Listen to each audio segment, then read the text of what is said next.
जय हिंद दोस्तों, कैसे हैं? उम्मीद करता हूँ आप सभी अच्छे होंगे। आपके तैयारी प्रिपरेशन सब कुछ अच्छा चल रहा होगा। हम पढ़ रहे थे राजस्थान अध्ययन क्लास 6, 7, 8, जहाँ पर क्लास 12 क्लास आज हमारी इस सीरीज की हो चुकी है। क्योंकि मैं स्पीड में बोल रहा हूँ, क्योंकि यार मैं सारी क्लासें हैं जो आप लोगों के लिए एक दिन में ही तैयार कर रहा हूँ, ताकि आपको रोज प्रोवाइड करवा सकूं। क्योंकि अगर मुझे मानो टाइम नहीं मिला, फिर भी आप लोगों की क्लास में कमी नहीं आए। गला बैठ चुका है, तबियत खराब है, फिर भी आप लोगों के लिए क्लासें तैयार कर रहा हूँ। आप बने रहिए इस सीरीज के साथ में। और जो स्टूडेंट, जो भाई बहन ये सोच रहे हैं कि यहाँ से कौन से क्वेश्चन आने वाला है, तो उनके लिए मैं सबसे पहले बता दूं, अभी भूगोल का जो पेपर हुआ है, ज्योग्राफी का जो पेपर हुआ है, लैब असिस्टेंट का, उसका पेपर उठा के देख लेना। वहां पर आपको इन 3 सब्जेक्ट से, इन 3 क्लास से आपको कम से कम 40 से 50% क्वेश्चन आपको देखने को मिलेंगे। और वही सारे इजी क्वेश्चन जो आप लोग सोच रहे हैं, ये क्वेश्चन जो आपके आने वाले है या नहीं, तो इस संशय के अंदर है, वो संशय बिल्कुल क्लियर कर ले, दूर कर ले। ये सीरीज आप लोगों के लिए काफी इंपॉर्टेंट है, बहुत ही महत्वपूर्ण है। शुरू करते हैं हम आज की इस क्लास को, जिसके अंदर पढ़ेंगे हम राजस्थान के त्योहार।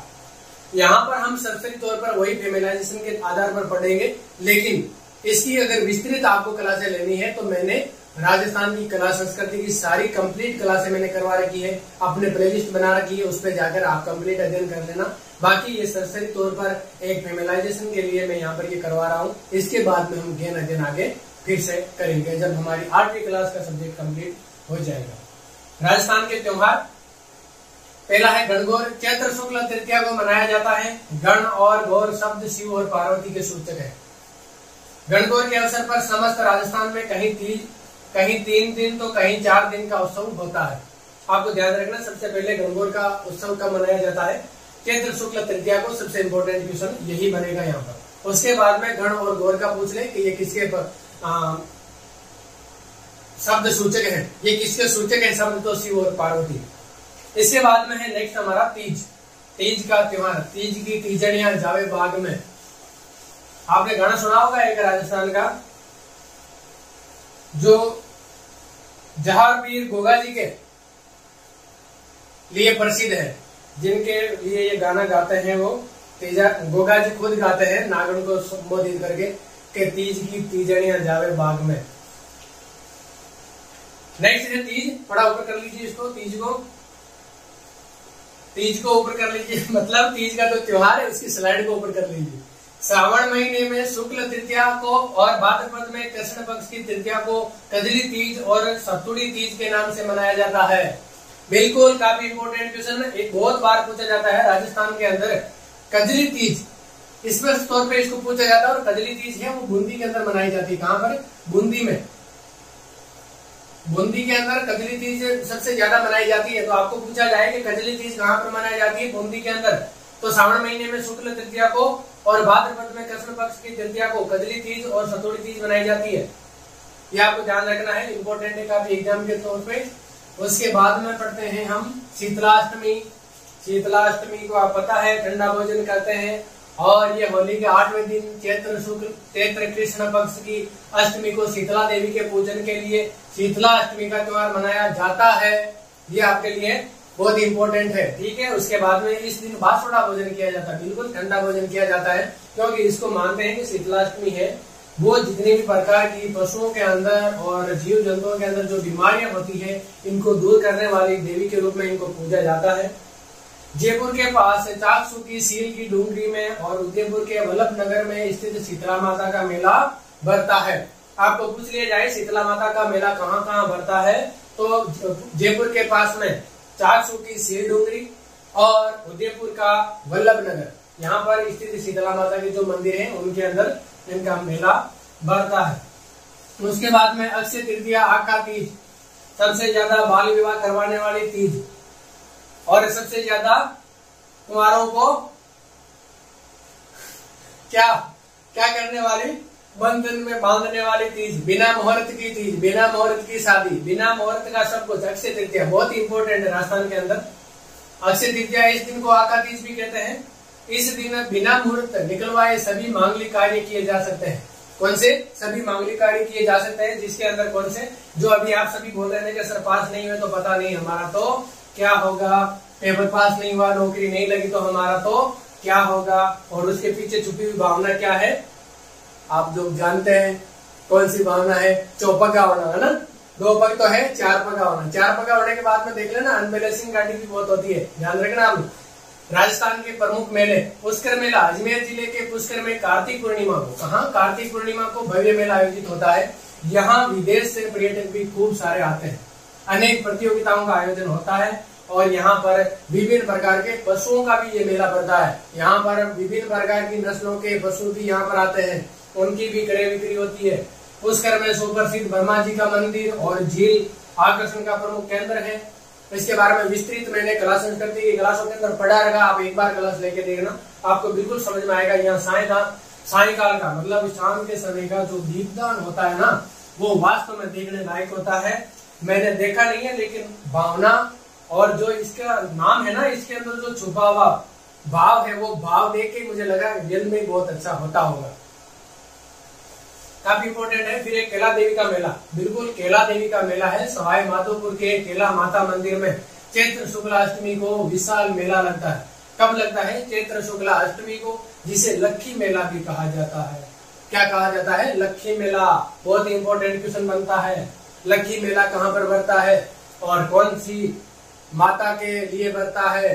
केला देवी सवाई माधोपुर में। चैत्र कृष्ण द्वादशी तक चलने वाले इस मेले में दूर दूर से भक्त आते हैं। भक्त तो आएंगे जहाँ भगवान होंगे, बिल्कुल आपको ध्यान रखना है, इम्पोर्टेंट है काफी।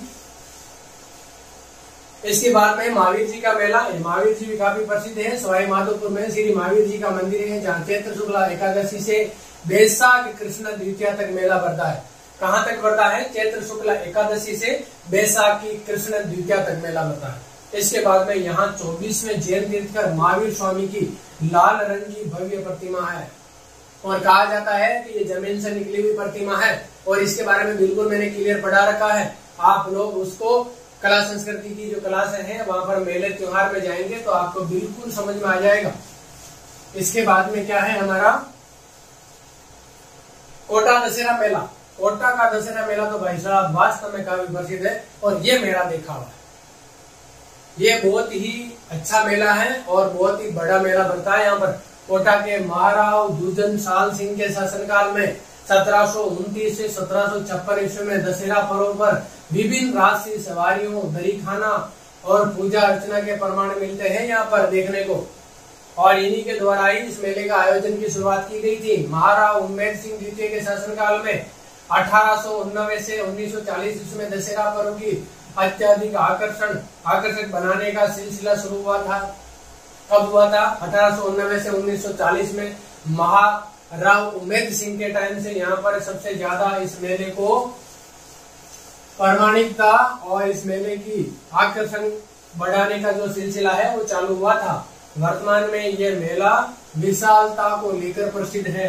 मैंने बताया बहुत बड़ा मेला बढ़ता है, काफी दिनों तक भी ये चलता है। इसके बाद में हरियाली अमावस्या मेला, बिल्कुल अभी थोड़े दिन पहले ही शायद मेरे हिसाब से गया है ये पर्व। उदयपुर में लगने वाले इस मेले की शुरुआत महाराणा फतेह सिंह ने 1899 ईस्वी में की।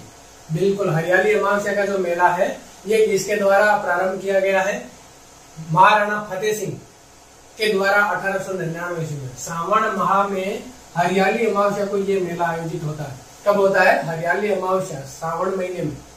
आप लोग समझ गए होंगे, हरियाली अमावस्या का नाम लेते सभी हरे भरे होंगे और नहीं हुए तो आखा तीज के बाद में हो जाएंगे। नेक्स्ट है ख्वाजा मोइनुद्दीन चिश्ती का उर्स, काफी इंपोर्टेंट मेला है ये। ख्वाजा मोइनुद्दीन चिश्ती ईरान से भारत आए थे, आप लोग जानते होंगे। इनको गरीब नवाज के नाम से भी जाना जाता है। अजमेर में उनकी दरगाह पूरे देश के लाखों लोगों की आस्था का केंद्र है।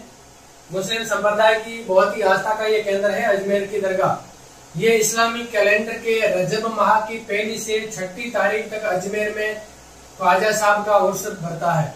कब भरता है?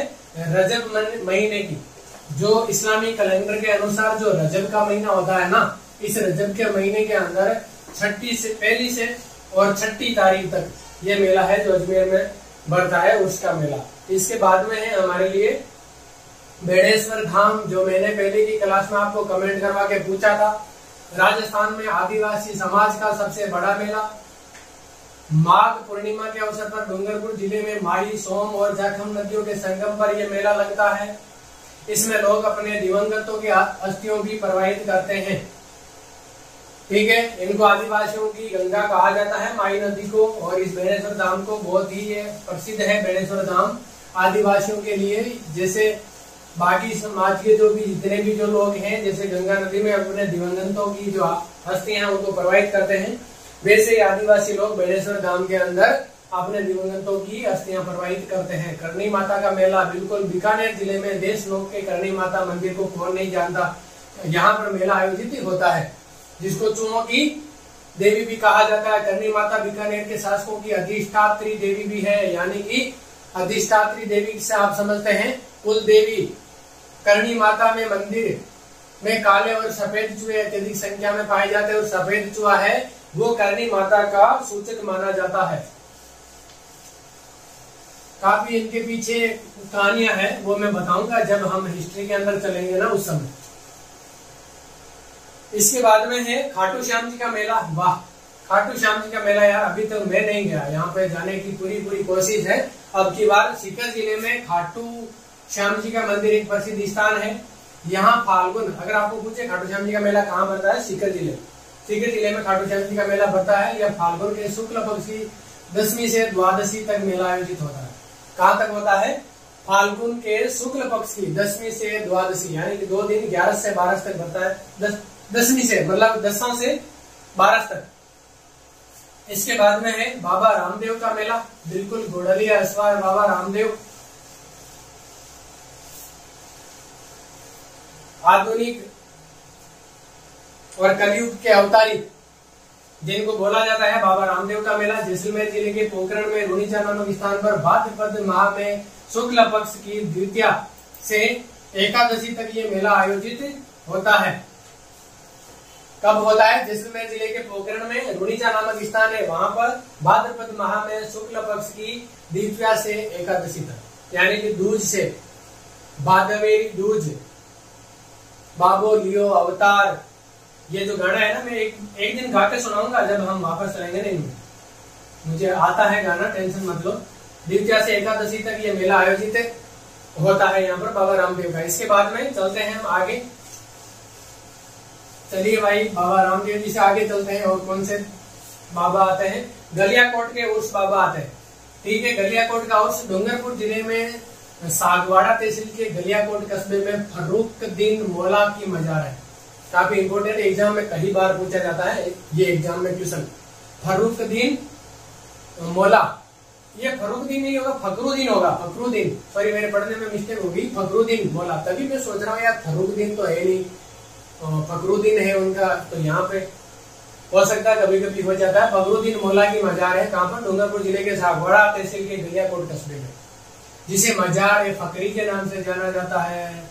एग्जाम में आपको पूछा जाए मजार फकरी, कौन से बाबा की मजार को कहा जाता है, या ये कहां पर स्थित है? डूंगरपुर के अंदर स्थित है, फकरुद्दीन मौला की मजार है। नेक्स्ट हमारे लिए अन्य मेले। अन्य मेले के अंदर भी मैं आपको बता दूं, ये मेले नाम अन्य है लेकिन अन्य नहीं है, काफी इंपोर्टेंट और बहुत प्रसिद्ध मेले हैं, जिनको मैंने एक मेला करवा रखा। आप सीरीज के अंदर जाना, पुरानी हमारी राजस्थान की कला संस्कृति के अंदर, तब आपको मिल जाएंगे। सीकर जिले का जीण माता का मेला बहुत ही प्रसिद्ध है। अलवर का भरतरी मेला, जयपुर का डिगी कल्याण जी का मेला, परबसर का तेजा जी का मेला, बाड़मेर का गोगा जी का मेला आदि प्रसिद्ध मेले लगते हैं राजस्थान के अंदर और भी। इसके बाद में नेक्स्ट, थैंक्स फॉर वाचिंग, यानी कि क्लास 12 आप लोगों के लिए कंप्लीट। अभी इसके बाद में हम आगे की क्लास और करेंगे। उम्मीद करता हूँ आपको समझ में आ गया होगा। जय हिंद, जय भारत।